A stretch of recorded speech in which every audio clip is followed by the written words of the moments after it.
In this small documentary, we'll try to expound how the traditional Irish folk music sets its footprint on the Irish national feeling, and how it has been used as a historical and political symbol. We'll, through interviews and first-hand experiences, try to uncover how the music plays a role in today's Ireland.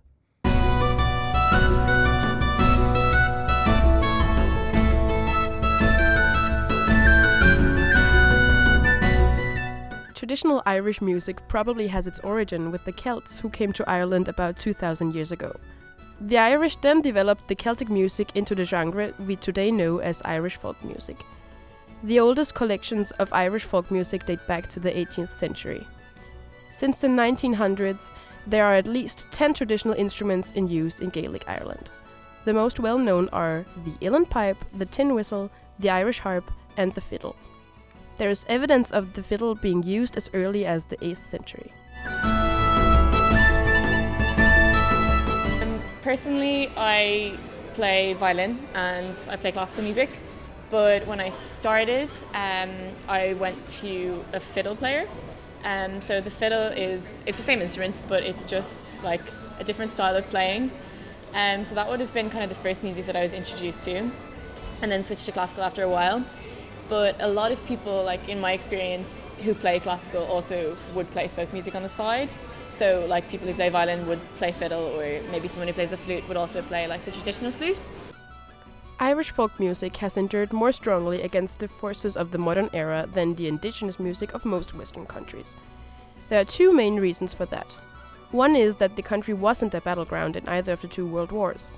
The other is that there was an agriculture economy where there usually is a thriving oral tradition, and Irish folk music was passed on orally from generation to generation for most of its history. The music also had two revivals throughout the last 150 years. The first revival in the late 19th century was politically oriented and closely linked to a nationalist movement for independence. There was also a second revival in the 60s which had the aim to preserve traditional music. I think that maybe without knowing it, folk music has sort of become a political, has a political aspect to it, especially sean-nós. There's a sort of music called sean-nós singing, which means, that's Irish as well, it means old style singing. And these songs were always sung by a solo singer, and always in Irish. And often, the songs would be very political, they would have been written around a time when Ireland was occupied by England. And they were sung through Irish, so the English couldn't understand. And they would sort of be, talking about Ireland's freedom and how much, we wanted to be free from the English. Folk dancing also plays a big role in Irish culture, and it is, of course, closely linked to traditional music. It's something that the Irish people take seriously and get in contact with in their daily life. A lot of schools practice Irish dancing, and many will also dance professionally. Everyone knows the basic steps and dances, and it really plays a big role in especially rural communities. So there's something called a céilí band, and a céilí band was designed specifically to play music for people who were dancing. So let me just think. So it was created around the time that jazz music was banned in Ireland, because the Catholic clergy, they thought that jazz music was sort of from hell, from the devil. And they also banned public dance houses, because they thought that dancing was not religious, not Catholic. So then these céilí bands were formed as a way for people to get together in the community, and they would have had two of each instrument, so fiddles, barons, uilleann pipes, flutes, etc. And then people would have just got together in the community and just danced. And then, from then on, the céilí band is still quite a popular aspect. The Irish history is a long and bloody one, filled with war and rebellion. The English crown gained full control of Ireland in 1541, when Henry VIII was chosen by the Irish Parliament. Afterwards, Protestant settlers from England and Scotland moved to Ireland. In 1801, the Irish Parliament was abolished and Ireland fully became part of the United Kingdom. In the 1840s, a disaster happened when most of the potato crops died due to a blight. 1 million Irish people died and about 2 million immigrated.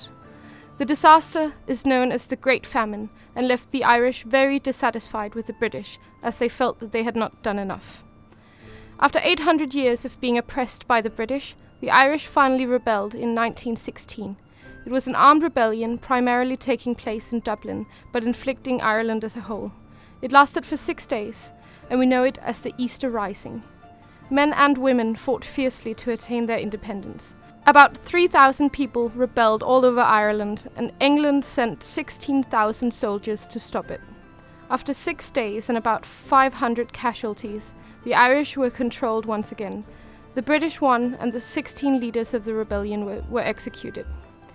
In 1922, the Irish finally gained their independence after countless deaths and blood spill, with the exception of Northern Ireland, which remained and remains part of the Great Britain.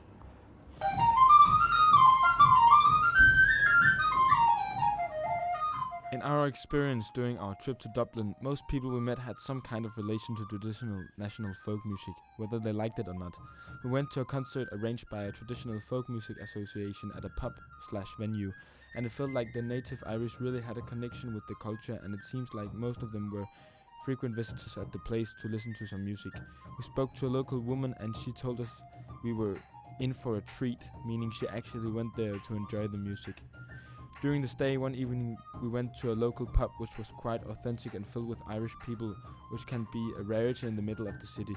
While we were sitting down having a Guinness, having fun, suddenly the noise from all the people in the pub quieted down and traditional music started playing from the corner of the bar. It was a live band having a jam at the pub, a common sight in Dublin. When the music was over, one of the locals came up to us and was thankful for us staying quiet all through the music. He told us that many young people these days don't fully appreciate traditional music in Ireland. In conclusion, it is clear that the people of Ireland had and have a necessity for the unifying power that the folk music and dance gave. The bloody history has made it so that it was very difficult to have an Irish identity, yet they still prevailed and the Irish traditions remain.